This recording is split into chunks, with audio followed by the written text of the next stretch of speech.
Alright, so let's take a look how to make this really cool camo pattern here in Photoshop. Step 1, I'm going to go with the artboard size as a reference 1080p. And here I'm going to go to the background, right click, and select Convert to Smart Object. So this is going to be the pattern 1. Now let's go here to the filter. Let's go to render and select the clouds. Now we're going to go back to the filter, blur, and select Gaussian blur. Here we're going to need to increase the blurriness. For example, I'm going to go somewhere around 20-ish, 21, click OK. And now comes the magic. Let's go to the image, adjustments, and select. We're going to go with a threshold. And take a look at that. Now we got a camo template. You also can adjust the threshold right here, increase or decrease, but I think the default was pretty good. So here we're going to have like a more intense camo pattern. And then of course you can recolor this. So we're going to go here to the image adjustments and let's go with the hue saturation. Now here we're going to need to make sure to check the colorize.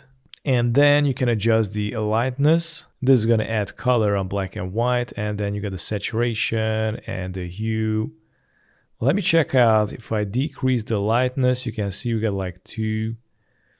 It is going to invert the color. And for example, I'm going to go with these settings. I'm going to go with some brown and black and click OK. So now we're going to need to repeat this pattern. All you need to do is select the layer with the pattern, press Ctrl J to duplicate. This is going to be the pattern 2. And then what we're going to need to do is double click on the hue saturation. And here we're going to need to change up the color. And of course, I'm going to go with some green and then click OK. And then next, we're going to go here to the Gaussian blur, double click and decrease the blurriness a little bit more. For example, 9.2, click OK.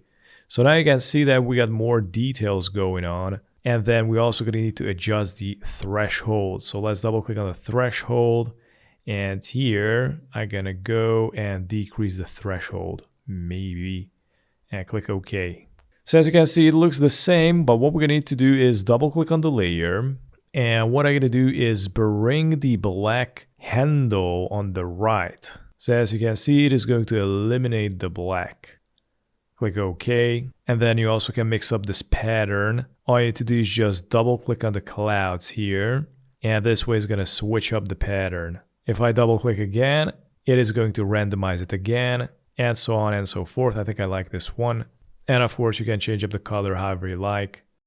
Yeah, this is better. Click OK. And then I'm going to duplicate it again, press Ctrl J one more time, and this is going to be the pattern 3. And pretty much here we're going to need to repeat the same steps. I'm going to double click on the clouds, and let's double click on the hue saturation, change up the color, and maybe increase the lightness. There you go. Now it looks way more interesting.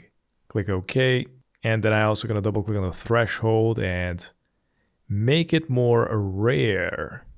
Maybe. I'm also going to randomize the clouds even more. So pretty much this is it. You're going to need to test out as much as you can, see what works, and experiment with it. And that's pretty much it. Thanks for watching.